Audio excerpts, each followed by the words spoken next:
नमस्कार आप सभी के लिए। ये 22 जून 2020 का एडिटोरियल है जो कि लिखा है जयंत प्रसाद जी ने। तो चलिए बगैर देर करते हुए स्टार्ट करते हैं। अगर आपने चैनल को सब्सक्राइब ना किया हो तो please do subscribe the channel. और India's continuing to front कॉनन्ड्रम।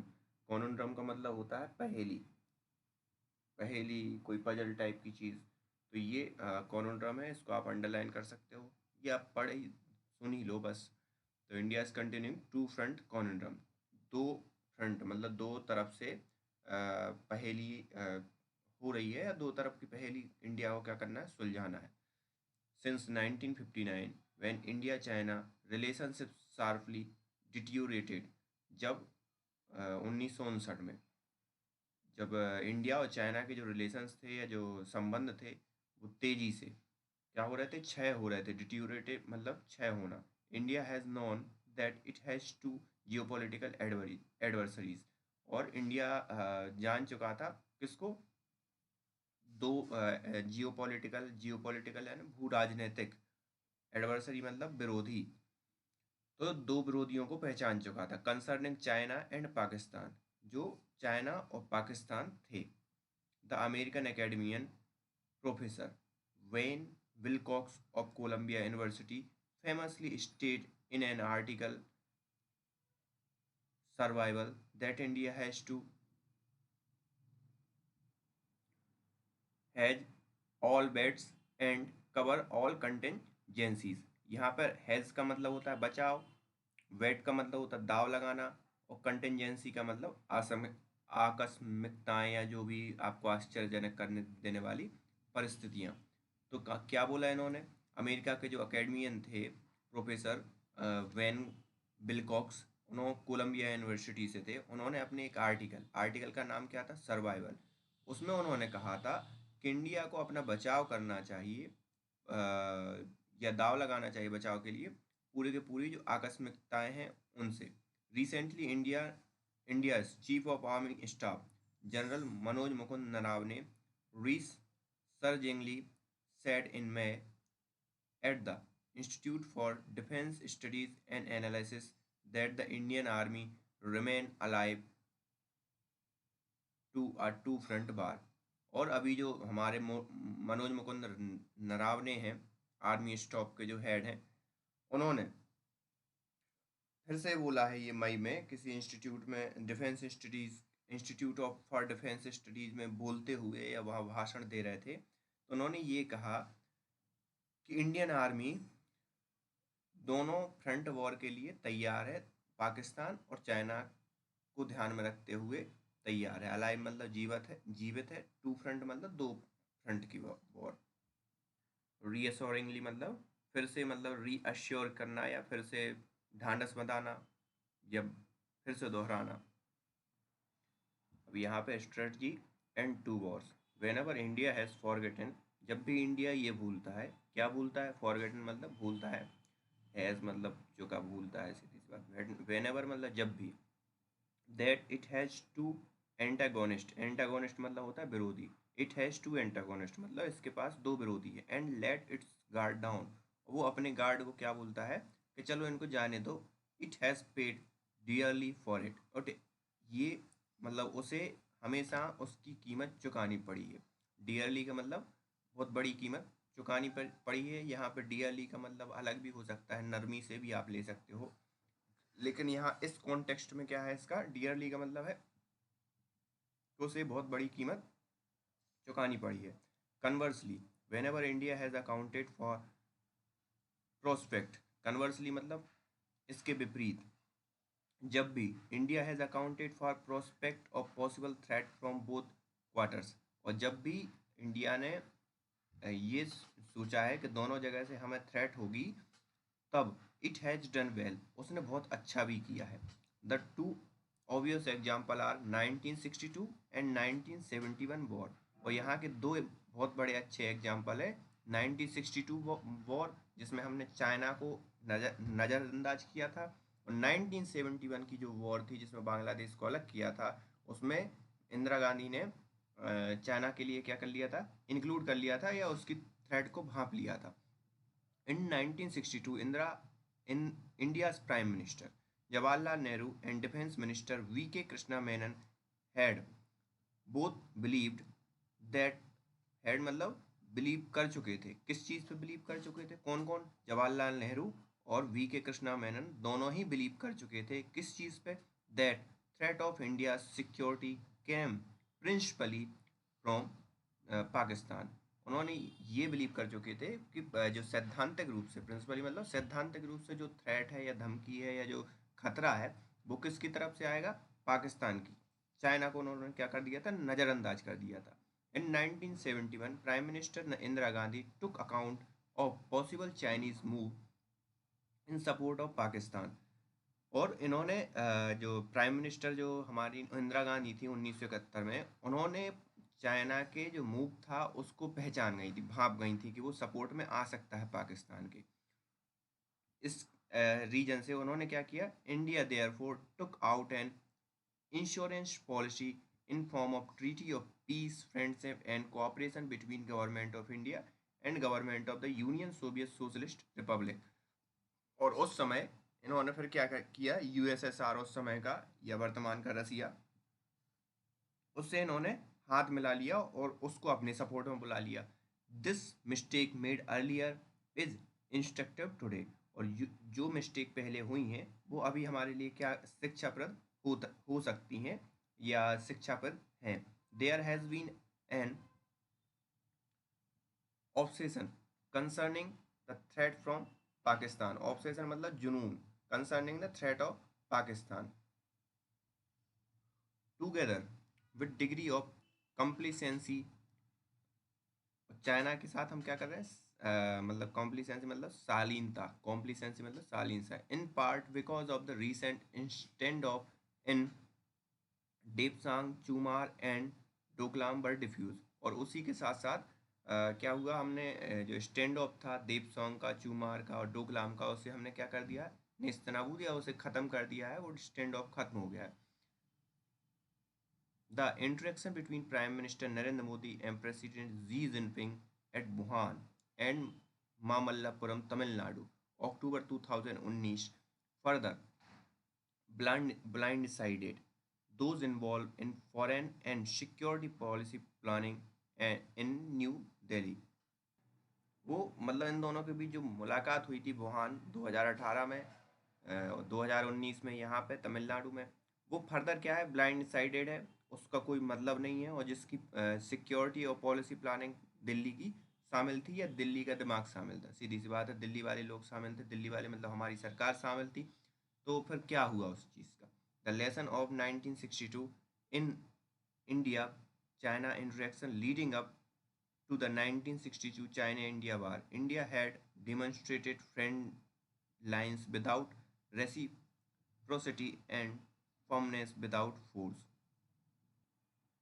India China interaction leading up to 1962, जब इंडिया और चाइना के जो इंटरेक्शन थे 1962 से जब बढ़े, तो इंडिया चाइना वार के बाद 1900 उसके बाद, तो उसमें क्या हुआ? इंडिया हैड डिमॉन्स्ट्रेटेड, इंडिया कर चुका था, क्या कर चुका था, क्या डेमोन्स्ट्रेट कर चुका था? फ्रेंडलीनेस मतलब मित्रवत व्यवहार, विदाउट रेसिप्रोसिटी। रेसिप्रोसिटी का मतलब होता है पारस्परिकता। पारस्परिकता मतलब इसने तो फ्रेंडलीनेस दिखाई, लेकिन इस चीज़ की आशा नहीं की कि चाइना भी मित्रता दिखाए, फिर भी ये मित्रता दिखाता रहा।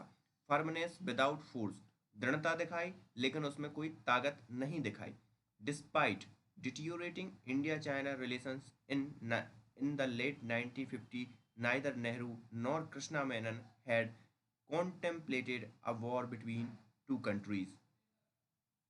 अब जब 1900 जो अंत के मतलब 1950 के अंत में जब चाइना और इंडिया के रिलेशन ख़राब हो रहे थे, तो ना तो नेहरू ने, ना ही कृष्णा मेनन जो उस समय के रक्षा मंत्री थे, मतलब जो भी थे आई डोंट नो, तो जो कृष्णा मेनन रक्षा मंत्री ही थे, हैड कॉन्टेम्पलेटेड मतलब कॉन्टेम्पलेटेड मतलब विचार नहीं किया किस चीज़ का?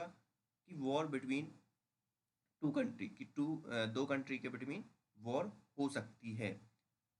अ कॉन्टेम्प्रेरी ऑब्जर्वर, वर्तमान के जो ऑब्जर्वर हैं, Raj Thapar, founder editor of journal seminar, describe in her autobiography how mister Menon firmly opposed moving a single man from Kashmir front.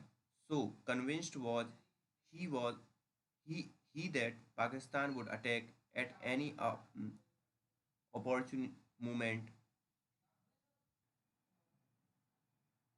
अब उसी के जो कॉन्टेम्प्रेरी ऑब्जर्वर थी, कौन थी? Raj Thapar, founder editor of journal seminar, उन्होंने डिस्क्राइब किया, बताया है इन हर ऑटोबायोग्राफी कि हाउ मिस्टर मेनन कैसे थे, formally opposed moving single man from Kashmir front. Single man मतलब जो आर्मी के कोई आदमी थे वो कश्मीर से हटाना नहीं चाहते थे। So convinced was he that Pakistan would attack at any opportune मतलब होता है उपयुक्त मोमेंट, मतलब उन्हें ये विश्वास था कि कश्मीर से ना हटाई जाए सेना, क्योंकि पाकिस्तान कभी भी किसी भी समय हमला कर सकता है।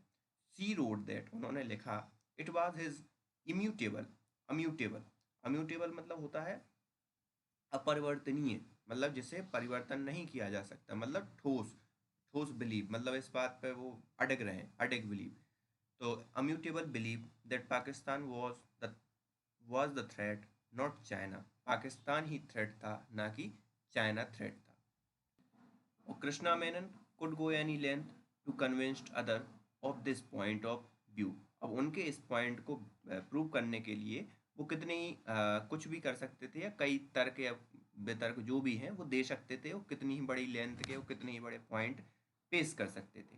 ही ask India's high commissioner to Pakistan Rajeshwar Dayal to brief group of senior Indian army officer about Pakistan war preparation against India. और उस समय के जो हाई कमिश्नर थे, उन्होंने पूछा, किससे पूछा? जो हाई कमिश्नर थे वहाँ पे, जो जैसे ये होते ना राजदूत वगैरह, तो उस समय हाई कमिश्नर थे वहाँ पे राजेश्वर दयाल। उनसे बोला कि भाई आप ब्रीफ करो, किसको? सीनियर इंडियन और आर्मी ऑफिसर को, कि पाकिस्तान की जो वॉर या युद्ध की जो प्रिपरेशन है वो कैसी चल रही है, या क्या सब आप क्या सोचते हो इस बारे में इंडिया के against. Want that projecting a danger from Pakistan was part of defense minister's larger plan. In the meeting, Ambassador Dayal said that he had detected nothing about Pakistani preparations. अब वार्न दैट मतलब उन्होंने चेतावनी दी, किस चीज़ को? Projecting danger from Pakistan was part of defence minister larger plan. और किस चीज़ को project करते हुए? कि पाकिस्तान का जो डेंजर है उस चीज़ को ध्यान में रखते हुए, मद्देनजर रखते हुए डिफेंस मिनिस्टर ने अपना लार्जर प्लान पेश किया। और उसी मीटिंग में जो एम्बेसडर थे दयाल, उन्होंने कहा that he had detected nothing about Pakistan preparations. उन्होंने अभी तक कोई ऐसी डिटेक्शन नहीं की या कुछ डिटेक्ट नहीं किया कि पाकिस्तान की प्रिपरेशन हो रही है। According to witness Krishna Menon was visibly annoyed. और जो उनके गवाही थे वो Krishna Menon was visibly annoyed, और मतलब कृष्णा मेनन पूरा अनॉयड मतलब नाराज हो गए, अकॉर्ड जो वहाँ पे देख रहे थे, जो सभा में मौजूद थे जिन दोनों की। इससे Nehru too shared the view that Pakistan poses the greater threat. Nehru too shared the view that Pakistan pose the greater threat. और नेहरू भी क्या कर रहे थे? यही मान के चल रहे थे कि पाकिस्तान ही सबसे बड़ा थ्रेट है। ही एंड कृष्णा मेनन री enforce each other slant in this respect. और दोनों ही एक दूसरे में इस हिसाब से खुश थे और रिस्पेक्ट कर रहे थे कि भाई हाँ ये सही है। To be frank about it, Nehru had acknowledged in parliament soon after 1962 war India's defense dispositions were based on our unfortunate position vis-a-vis Pakistan। और बाद में जब टू बी फ्रैंक मतलब अगर खुले उस पर कहें कि नेहरू ने बाद में एक्नॉलेज किया है, नेहरू हैड एक्नॉलेज्ड कर चुके थे एक्नॉलेज रिसेंटली जो 1962 के बाद जो पार्लियामेंट्री डिसीजन हुआ उसमें इंडियाज डिफेंस डिस्पोजिशन, इंडिया की जो डिफेंस डिस्पोजिशंस हैं या जो स्वभाव रहा या जो गलती रही, were based on our unfortunate position के रूबरू, विज मतलब के रूबरू, पाकिस्तान के रूबरू जो हमने वो अपना वो किया था वो गलती थी हमारी। He was misled also by good equation he had developed with Premier Zhou Enlai, forgetting that countries seldom predicate their security interest on the personal prediction of their leader. तो मतलब और दूसरी चीज़ों ने क्या मिसलीड किया इस चीज़ ने कि भाई उन्होंने डेवलप कर लिए थे झांग इन लाई के साथ एक अच्छे relation, forgetting that country seldom, seldom मतलब शायद ही कभी, प्रेडिकेट्स मतलब विधायिका का देना या किसी चीज़ को मानना, their security interest on their personal predilections of their leaders. और मतलब जो उनके जो नेता हैं उनकी बात वो सिक्योरिटी कंसर्न में कभी नहीं मानता या उस चीज़ को विधायिका मतलब तवज्जो नहीं देता। ये शायद भूल गए थे और इस चीज़ ने इनके लिए मिसलीड किया। India's complacency and misjudgment in 1962 were not for want of warning sign from China। अब इंडिया की जो कॉम्प्लिसेंसी मतलब शालीनता और मिसजजमेंट मतलब सही उसका अनुमान ना लगा पाना 1962 में, were not for want for warning sign from China, काफ़ी नहीं थे कि वार्निंग साइन हो चाइना का थ्रेट, मतलब कि चाइना वहाँ हमारे यहाँ युद्ध कर सकता है। Indian leader had apparently convinced, Indian leader जो है वो स्पष्ट रूप से कन्विंस हो चुके थे, कन्विंस खुद को कर सकते that Chinese would not attack, China attack नहीं कर सकता।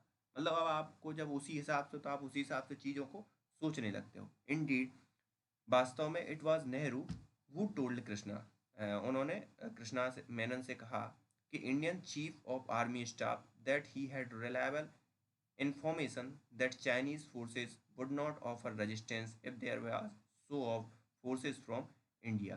और उन्होंने ये कहा कि चीफ ऑफ आर्मी स्टाफ से उन्हें रिलायबल इंफॉर्मेशन मिली है कि अगर इंडिया अपनी आर्मी का शो ऑफ करता है या अपनी फोर्सेस का शो ऑफ करता है तो कोई रेजिस्टेंस चाइना की तरफ से नहीं देखने को मिलेगा, मतलब फुल्ली कन्विंस्ड थे। Well over a year before outbreak of hostilities, hostilities मतलब शत्रुता, तो आउटब्रेक मतलब प्रकोप, तो जब ये एक दूसरे के बीच में शत्रुता हुई उससे एक साल पहले Krishna Menon took to denying that there was any problem with China, और उन्होंने ये डिनाई किया कि भाई यहाँ पर कोई प्रॉब्लम है, और that China was in occupation of what the government of India consider Indian territory, और चाइना का जो ऑक्यूपेशन है वो इंडियन टेरिटरी में नहीं हो रहा है, ये दोनों चीज़ों को वो डिनाइंग कर रहे थे। Addressing officer of Indian air force station Agra he had declared, और जो मतलब उन्होंने जो एड्रेसिंग ऑफिसर इंडियन एयरफोर्स की जो स्टेशन थी आगरा में, वहाँ पे वो जो एड्रेस कर रहे थे ऑफिसर्स को, वहाँ पे उन्होंने ये डिक्लेयर कर दिया था, I am not aware of any aggression, incursion, encroachment और incursion by Chinese of any part of Indian territory. और उन्होंने ये कहा कि भाई मैं अभी तक इस हिसाब से अवेयर नहीं हूँ कि चाइना के लोग ऐसा कुछ कर रहे हैं। फिर क्या है, इन इन द चीफ ऑफ, यहाँ पे आप देख लो एग्रेशन का मतलब होता है आक्रामकता, इनकर्जन का मतलब होता है आक्रमण करना,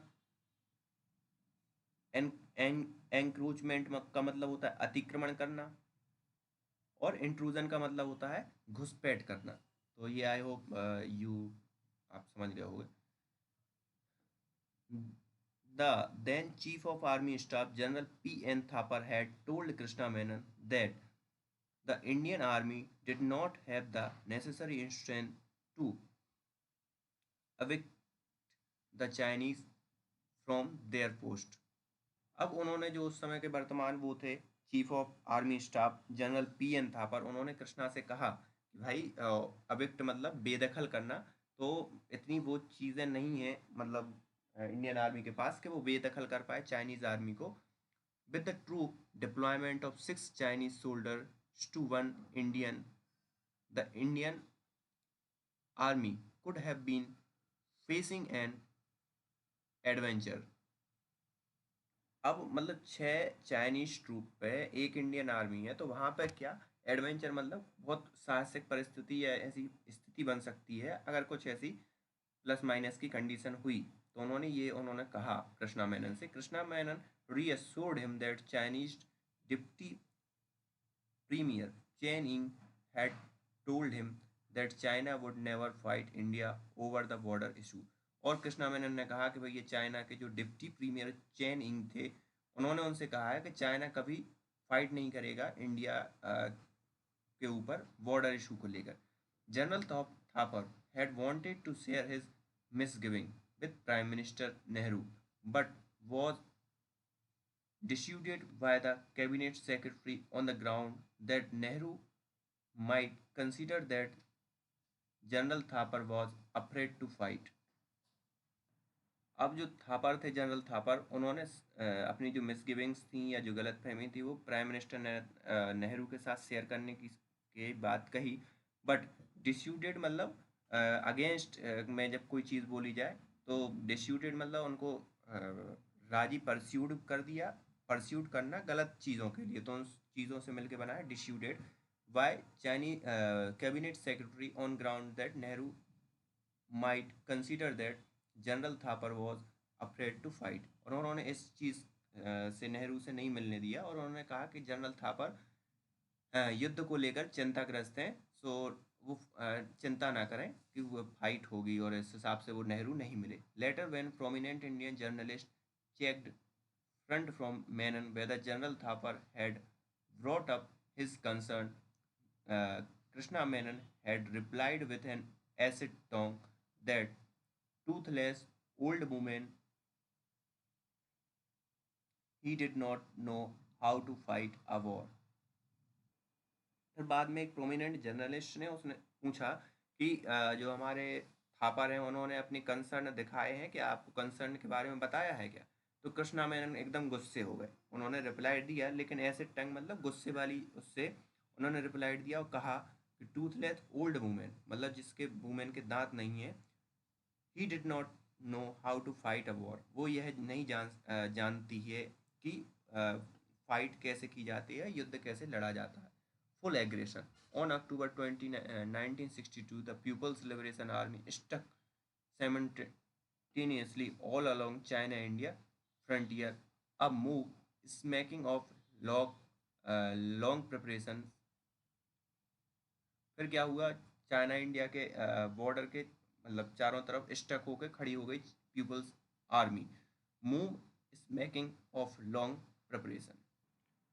स्मैकिंग मतलब पैदल चलना या इस हिसाब से ध्वनि या तैयारियों की आवाज़ कराना. The 13 forward Indian post from Galwan valley up to north of Daulat Beg Oldi were attacked by Chinese forces. और जो 13 फॉरवर्ड इंडियन पोस्ट थी वहाँ पे गलवान वैली के पास नॉर्थ में दौलत बेग ओल्डी पर, वहाँ पे अटैक किया चाइनीज़ फोर्सों ने. Concurrently in eastern sector they launched an attack on Indian forces deploy along the Namchu river and Xinjiang eventually enveloping in their attack on 4 out of 5 frontier division of the Northeast Frontier Agency NEFA, namely Kameng, uh, Subansiri, Siang and Lohit division. और यहाँ सब पे एक साथ उन्होंने क्या कर दिया, अटैक कर दिया. और नेफा जो अरुणाचल प्रदेश में है, वहाँ की 5 जगहों को छोड़कर 4 जगहों पर क्या कर दिया, अटैक कर दिया चाइना की आर्मी ने, पीपल्स लिबरेशन आर्मी ने. In his biography of prime minister Nehru, professor Sarvepalli Gopal suggested that when Nehru issued instruction in November 1961 for management of India-China border, it was based on advice from intelligence bureau, and while the Chinese would move into peace, where there was no Indian presence. और मतलब जब वो यहाँ पे instruction दे रहे थे India China border के regarding, ये सर्वपल्ली गोपाल हैं जो उन्होंने बायोग्राफी लिखी है प्राइम नेहरू की, तो उसमें उन्होंने कहा कि इंटेलिजेंस ब्यूरो के आधार पर चाइना के मतलब दे रहे थे वो, based on advice from intelligence bureau that while China would move into area where there was no Indian presence,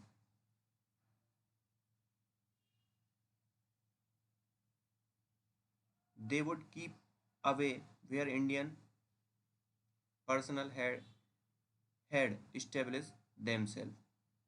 और वो पूरी की पूरी बेस्ड थी उस चीज़ पे की मतलब रिपोर्ट बेस्ड थी कि जो इंडियन ब्यूरोक्रेट की चाइना मूव करेगा कहाँ पे, जहाँ पे इंडियन पर्सनल नहीं है, बट अवे रहेगा किस जगह से जहाँ पे इंडियन पर्सनल आ चुके हैं, वहाँ से वो दूर रहेगा चाइना। तो ये पूरी की पूरी उन्होंने रिपोर्ट दी थी। It was assumed that Chinese would not do anything against Indian forces when even in position to do so. और इस हिसाब से उन्होंने ये अज्यूम किया कि भाई वो इंडिया से क्या रहेगा, दूर रहेगा, जबकि वो ऐसा करने की पोजीशन में था। Professor Gopal also suggested that Nehru was perhaps unaware of warning by Indian army general that Indian army was is no position to sustain an operation across entirety, entirety मतलब संपूर्णता ऑफ इंडियन चाइना बॉर्डर। और उन्होंने उस चीज़ को भी नज़रअंदाज किया, या जो उन्होंने हमारे जो जनरल थे प्रमुख, उन्होंने ये बात कही थी, उस चीज़ को भी नेहरू ने क्या किया, नज़रअंदाज किया। China's march to dominance, it would not be out of place to remind ourselves why India become the object of Chinese aggression. और यहाँ पे हमारे माइंड को मतलब ये समझने में ज़्यादा दिक्कत नहीं है, और हमारे लिए इस चीज़ को याद रिमाइंड करने के लिए ज़रूरत नहीं है कि इंडिया क्यों एक ऑब्जेक्ट की तरह काम कर रहा है चाइना के एग्रेशन का। Nehru had explained in an interview aired just 9 days before his death in 1964 that Chinese acted the way that they did principally as they wanted the Asian world to realize that they are the top dog in Asia and that any person or any country in Asia should remember that। जब वो मर रहे थे या जब उनकी मृत्यु हुई थी, उनके 9 दिन पहले ही नेहरू ने क्या कहा था कि चाइना एक्टेड द वे, इस हिसाब से बिहेव कर रहा है या इस हिसाब से एक्ट कर रहा है, डिड प्रिंसिपली एज, और जैसा वो उसने सैद्धांतिक रूप से पहले भी किया है। They wanted Asian world to realise, वो चाहते हैं कि एशियन वर्ल्ड या एशिया को ये रियलाइज किया जाए that they had are in top dog in Asia, और वो कहाँ पे बैठे हुए टॉप डॉग हैं एशिया के, and any person or any country in Asia should remember that, और जो भी पर्सन है और जो भी कंट्री है उसे इस चीज़ को याद रखना चाहिए। Month earlier Nehru had written to US president John F Kennedy that China was making a bid for leadership not just of Asia but as a first step in their bid for world leadership. और उन्होंने कुछ समय पहले लिखा पत्र लिखा John F Kennedy के लिए कि वो एक बिड बना रहा है या एक बोली लगा रहा है लीडरशिप के लिए, ना सिर्फ एशिया के लिए बट बल्कि पूरे के पूरे वर्ल्ड के लिए। So far as India was concern, जिसके लिए इंडिया कंसर्न था, continued Nehru China aim was not to acquire territory. The real aim was to force on India a political settlement which will involve India reorienting its politics to suit the pattern of Chinese global politics। और जिस हिसाब से India के लिए भी नेहरू का concern था, कैसा कि China aim was not to acquire territory, उसका एम ये नहीं था कि वो एक्वायर करे टेरिटरी को, उसका रियल एम जो था कि वो इंडिया की पॉलिटिक्स या सेटलमेंट में इन्वॉल्व हो, रीओरिएंटिंग मतलब फिर से स्थापित करे उस पैटर्न को जो चाइनीज ग्लोबल पॉलिटिक्स को सूट करे। हालांकि सर्कमस्टेंसेस आर डिफरेंस टुडे, जो सर्कमस्टेंसेस वो अभी अलग हैं। India continue to face the two front conundrum, और इंडिया कंटिन्यू दो हिसाब की पहेली को क्या कर रहा है, फेस कर रहा है। The last word on present crisis is yet to be said, India must meanwhile assess its option in a balanced way, और इंडिया को अपना एसेस करना चाहिए ऑप्शन किसका, मिड वे या बैलेंस्ड वे निकाला जाए, while remaining clear eyed about Chinese intention, और उसके साथ अपनी जो आई है वो कंटिन्यू चाइना के ऊपर बनाए रखें और उसके इंटेंशंस के ऊपर बनाए रखें। इंडिया मस्ट रजिस्ट, इंडिया को रजिस्ट करना चाहिए, रजिस्ट मतलब रोकना, the temptation to remedy past error by precipitate action. These need long-term vision, execute with patience and Perseverance मतलब होता है दृढ़ता, पेशेंस मतलब धैर्य, विजन मतलब दूरदर्शिता या जो भी है, ठीक है। रेमेडी मतलब उपाय, और कुछ है, कॉन्ड्रम मतलब पहेली। तो इस हिसाब से चाहे इंडिया को अपनी उपाय करना चाहिए इन सब चीज़ों को देखते हुए कि भविष्य में ये किस हिसाब से उसका निर्णय होगा या किस हिसाब से अफेक्ट करेंगे उसका निर्णय। So thank you for today. This is the editorial of 22 June of 2020। So I hope